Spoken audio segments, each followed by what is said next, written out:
Hello and welcome to the channel that teaches you the things your teachers and parents are too afraid to. The heliosblog. Today, Jordan Peterson interviewed by Russel Brand about, guess who? None other than Mr. Tate. Let's get into it. The reason she's alone is because she's difficult. Women are not accepting the bare minimum. Women fuck men they respect. All the women who say things like, I'm strong, independent, I don't need no man, like, y'all impress me. Women just gaslight each other and say what they want to hear.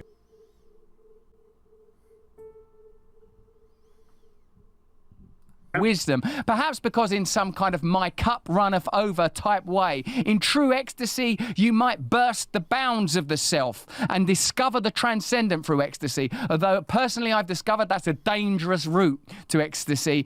Yeah, but you discover something else there too, Russell. You know, one of the things Nietzsche pointed out very wisely was that most morality was convention and cowardice, right? And so, yeah. Indeed.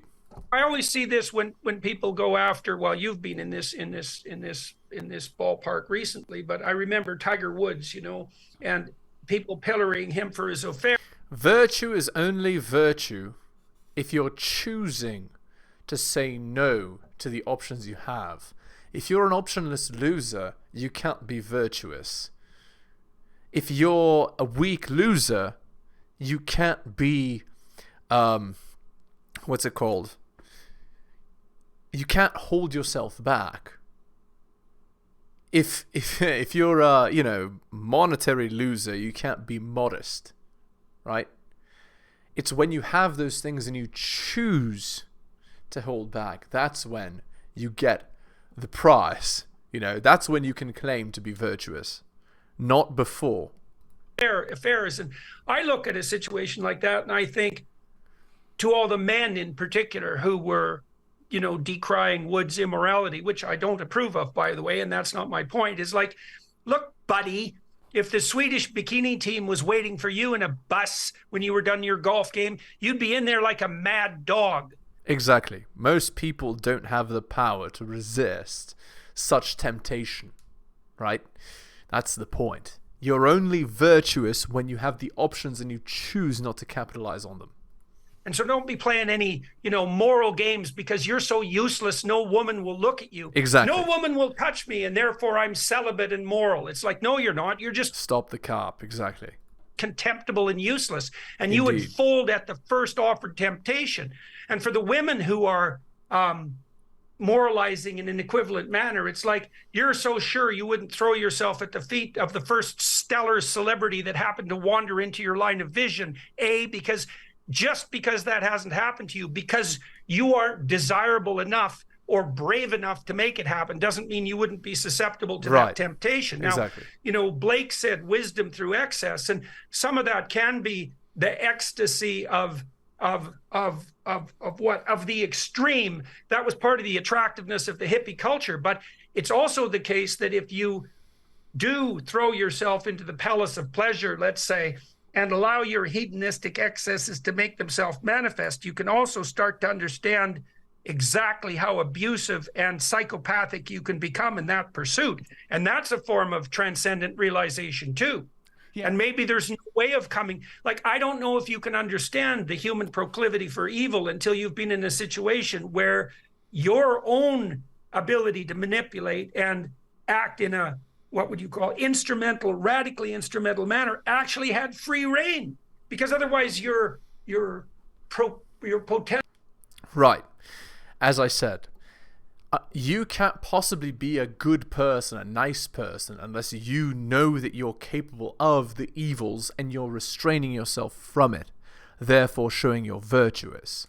If you're a weak loser who's too afraid to risk and has never done anything bad ever, because you're not capable of it, then you can't claim to be good because you have no capacity for bad. Potential for corruption is hidden from you by your inadequacy. Yeah, exactly. Yes, exactly by the constraints. You neither know your potential for good, neither do you know your potential for evil, because you have been, as you said earlier, molecularized by a culture that wants you atomized and discharged and exactly. passive and functioning merely as a consumer, thinking the thoughts of their yesterday, saying the words of their yesterday, free from the... Right. Actually, I didn't even consider that, but people that are, on TikTok and constantly changing their way of speech, to match the new trend or whatever it is, that's an example of that, is living as a consumer, speaking their words of yesterday. Right. Original thoughts, free from your original and indigenous condition, no longer an actor in your own life, merely an agent in their lives, reading their script. When you were talking about the spirit of communism being some unfolding entity that can replicate itself, I thought of some other synonyms that might be applicable, like virus and like fractalism. Right, well, of course. That's why they call it going viral, quote unquote. That's why they call it that. Because ideas can be transmitted like a virus, right, from person to person. And the ideas, right, the more people have them, right? If impacted within the individual is the potential for the whole, that it can self-replicate, that there is a sort of berserk wisdom that can be unleashed in the world. And I suppose when Dawkins came up with the phrase meme to be an ideological mirror for gene, it was this that he was referring to. Indeed. I was struck as well by something you were saying, and I'll remember it as I explain my point. C.S. Lewis talks, in one of his advocacy pieces for Christianity, of the atheist and rationalist scientist in their laboratory studying some faraway nebulae, determining from his lab on Earth that this far-flung cosmological destination will obey the rules of their rationalism, like which, again, Jordan, when we were talking about good and evil and indeed reality earlier, we touched upon the idea for how can we even discern an essential reality that is not subject to our sensory limitations and indeed our sensory paradigm. C.S. Lewis says that when they come up with the idea that there can be no God, they are... Interesting. What I wanted to mention is just because a thing cannot be seen doesn't mean it's not there, right? That's how you can transcend your own ability to observe things, by understanding that concept, right? Just because you can't see it doesn't mean it's not there. Also, the absence of something means something. These are two powerful ideas. Anyway. They are making this assessment based on the rationalism granted to them as a result of the processes of evolution that began 13.8 billion years ago with that submolecular explosion from which all the rules of reality unfold, leading to biological life eventually, leading to the conscious ascent of mankind, and ultimately the rationalism with which they make that verdict. Right, and ultimately the cause of which is yet unknown. That's what he's getting at. There is no God. How could we trust ever a conclusion derived from a set of processes that by their own arbitration is meaningless? I see you've got some thoughts. Okay. Well, look, one of the things that the prophet Elijah establishes, Elijah is the prophet that appears with Christ when he's transfigured along with Moses. And so in the Christian tradition, as well as the Jewish tradition, Elijah is held up as one of the two most important prophets, right? Okay, so why Elijah? Well, Elijah defeats the god of nature, Baal, and also is the first person to posit that whatever God is identical with the still small voice within. That's actually a phrase from the book of Elijah, right? So he identifies God within with conscience. Okay, now, well, think about why the materialists abandoned God. Well, the first mistake they made was assuming that God would be found in nature. Well, the Jews dispensed with that idea like 3,000 years ago. If you're going to look in nature, you're not going to find God because that's not where he is, right? And then the other thing that happens if you're a scientist is that you define what's real as what's objective. Well, if God has an aspect of the subjective, then of course none of your scientific investigations are going to reveal God because you made God not part of the game in the initial formulation of the rules. And you can't say, well, the rules forbid us to discover God, and lo, we've not discovered God. It's like... I see. So what Jordan is saying is God doesn't live in that world. So how can you discover him there? He doesn't exist there. That's very interesting. I've never considered that.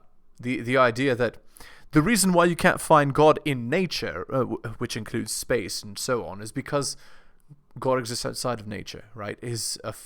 Which means he's fundamentally not a phenomenon you can observe using regular methods of observation.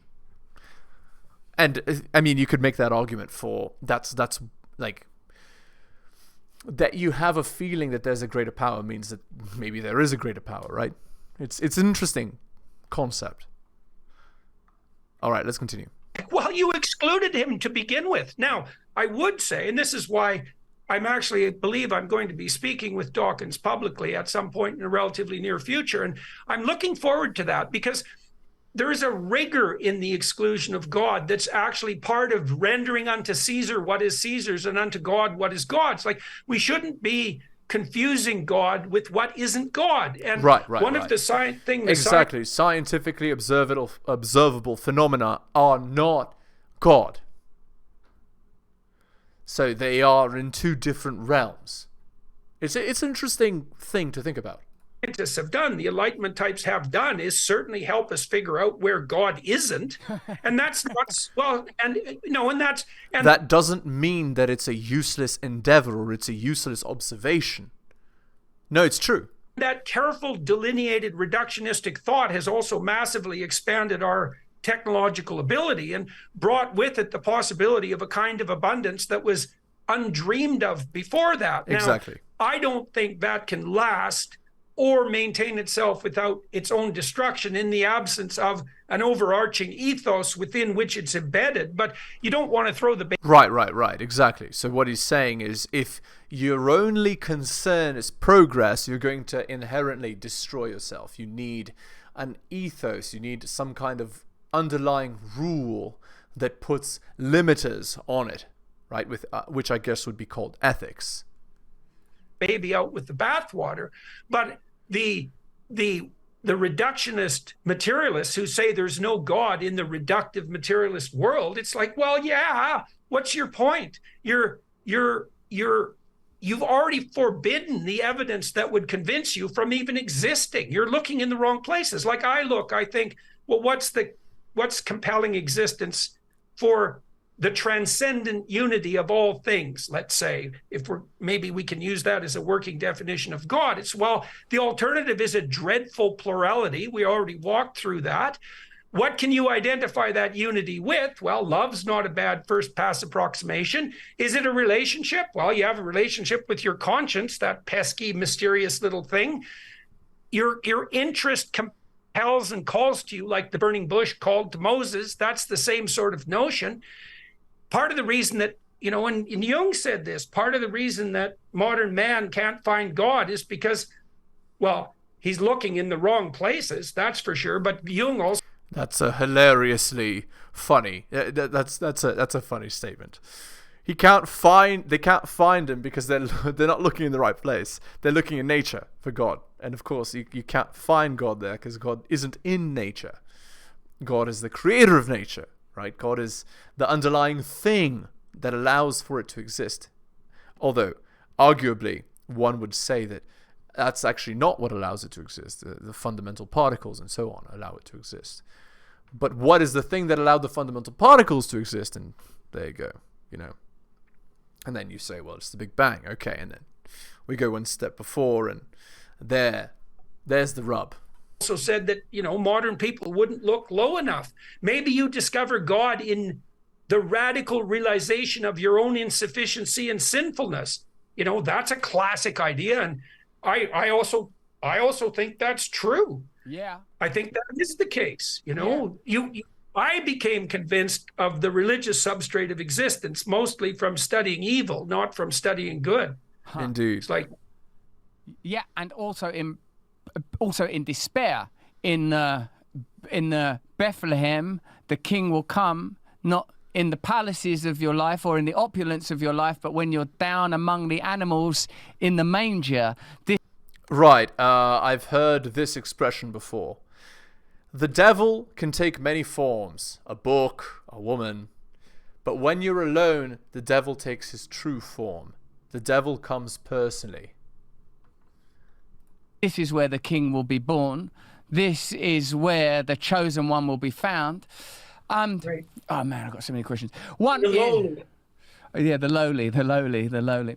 I want to say that at the beginning of this, I was talking about the sort of like, the daring to pose the sort of current Middle Eastern conflict as potentially a symbolic event, and perhaps as a precursor to like that sort of consistent and profound Old Testament idea, the messianic event. And if indeed Christianity offers anything new, as you said, it's the literal embodiment of that prophecy found notably in Isaiah, but I'm sure elsewhere. I know this is your turf. So what I would say is that when we are, and also another thing I wanted to touch upon there, that when you were talking about the technological ascent, progressivism, and the age of abundance, you talked about that potentially being housed within a rubric that included a component of the divine and the unknowable, and the potential inclusion of the subjective.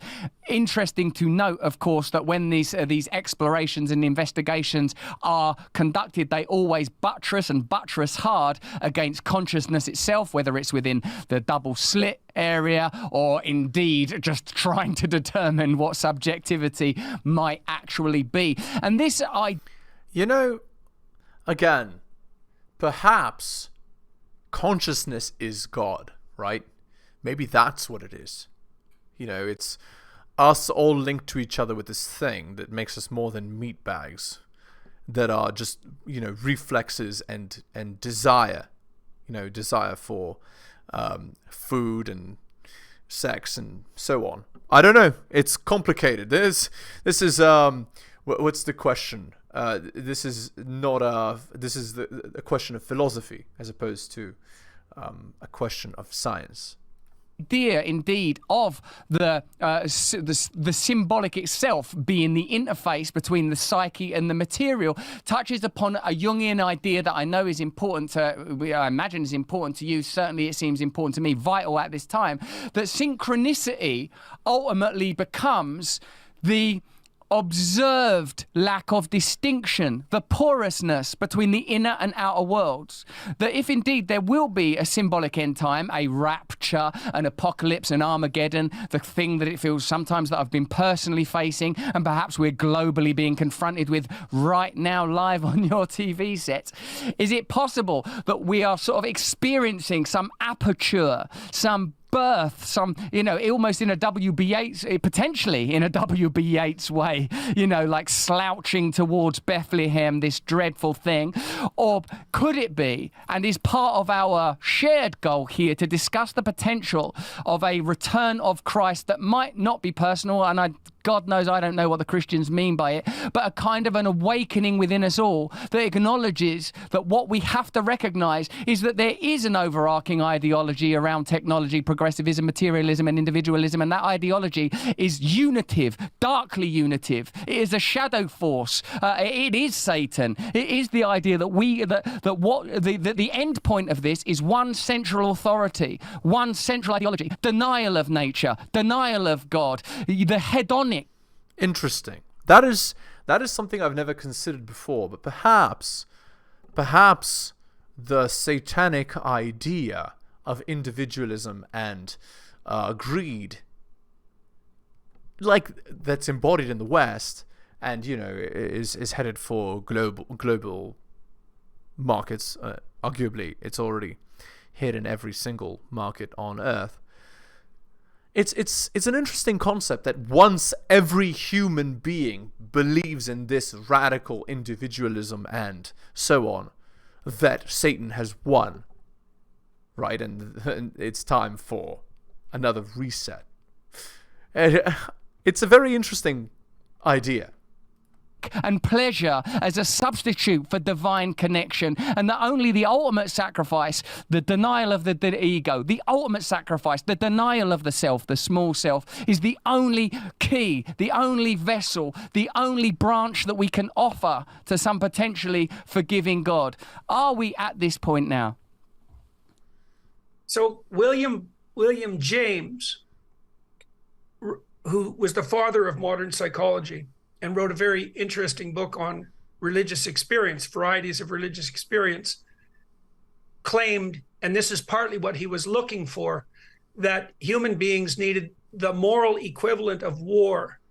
And you actually see that reflected in certain streams of Islamic thought that call for the jihad that's an internal jihad rather than an external war. Now, I would say that Jung proclaimed that any state of inner contradiction that wasn't played out and faced psychologically would be made manifest in the world as fate, right? Which means that those things that you choose to ignore will rise up and hit you in the face. Well, that's what's happening as we descend into this war. Like, this war is a false adventure, right? It's an externalization of the apocalypse. That's a good way of thinking about it. And it's something that should occur within. And if that war occurs within, it doesn't have to occur in the world. First of all, war becomes a non-attractive option. You know, we don't understand that the call to war is extremely exciting to people who lack sufficient adventure in their life. Right, exactly. If you have nothing to do, you're bored and twiddling your thumbs, you're a loser, you know, sitting in a corner with nothing, right? And you think that you'll always have nothing, then war is a very attractive concept. Oh, I'll go somewhere and I'll be somebody, right? You look at the history of mobilization attempts, let's say at the beginning of the First World War in the UK, say, men were lining up enthusiastically to go fight in this glorious war that would all be over in a few months when they eradicated the weak enemy and they'd come home to glory. And that call to adventure is extremely exciting and maybe even irresistible if you don't have enough adventure in your own life. Indeed. And you might say, well, how do you find as much adventure in your own life as you would find in a war? And the answer is you conduct. I would argue that the way to do that is to fill your time. You have to build a full life, and once you have a full life, you won't desire a war because you'll already be living one. It's the internal jihad, as it were. A sufficient war internally. Indeed. You know, and that means and this is, I would say, in many ways, this is the central message of a psychologized Judeo-Christianity. It's like the fundamental cosmic battle between good and evil is fought within in yourself. The soul. Yes. And I think that's true. And if it isn't fought in the soul, it will be fought out in the world. Right. And so you call upon people to... Right. You're fighting for self-actualization. You're fighting to become a great person yourself. Right. And if when this has failed, then... Yeah, it's a very interesting idea. Fight it out in their soul. But I don't think there's any difference between that, by the way, and the notion that you're to hoist the cross of mortality and malevolence on your own shoulders. It's the same thing. If you're going to have an internal struggle that's as intense as an external war would be, as a substitute for that war, then that's going to be, well, in many ways, as brutal as the war. And that's a hell of a thing to ask people to do. But like with many properly moral choices, the only thing that worse than doing it is what happens if you don't do it. Right, exactly. It's hard, Jordan, to imagine that now that we've been sort of plumped and fatted and made prisoners of comfort, that en masse there could be the type of awakening required for people to undergo the true jihad, the true apocalypse, the true inner revelation that is required for us to, as a planet, abstain from war, to have the tonic to not fall into what appears to be the manifestation of our collective inability to stop casting out the shadow. It's curious that, in order to go to war, of course, words have failed me all too often, and to the point where violence is all that's left. That, in a sense that we've all played out Baldwin's maxim there, that, what kind of culture creates the category of Negro, and what characteristics do we attribute, i.e. the dancing, the sexuality, the violence. It's very telling about the nature of a host culture for what it will cast out onto its opponent. And of course, perhaps it's even in a conversation with you that, consistent across the world, enemies are defined as having these shadow traits. Right. They are dirty, they are disgusting, they are worthy to be killed. So Indeed. Often when people feel that kind of personal despair that they're likely to feel these days, I feel it myself, it's how do we stoke, because I know that this is part of your personal mission, how do we stoke in them those fires? How do we awaken in them the significance? How do we do it for me, God damn it, forget them. How do we awaken, how do we awaken the sort of the willingness to, to pick up the sword or pick up the cross or pick up whatever it is? I think we do remind people that they're built for adventure and not for comfort. And Right. You have to start by having a goal. I want to do X. And you go out and you damn well do it. You take one step and another step and another step, and that's it. That's all that's required. All that's required is every freaking day to take another step. And that's it. When you do, it works. Alright guys, we're going to end the video there. Hit the like, hit the sub, hit all for notifications, drop me a donation like Hunter M, Adrian Otto, Bobby, and Dylan. Shoutouts to you. Most recent purchase of Strategist Guide to Seduction and Quiz to Live By. Thank you. My Patreon can be found at patreon.com/theheliosblog. If you're interested in coaching, message me at theheliosblog@gmail.com. Thank you so much for listening, guys, especially if you listen to the end. Take care of yourselves, and I'll see you next time.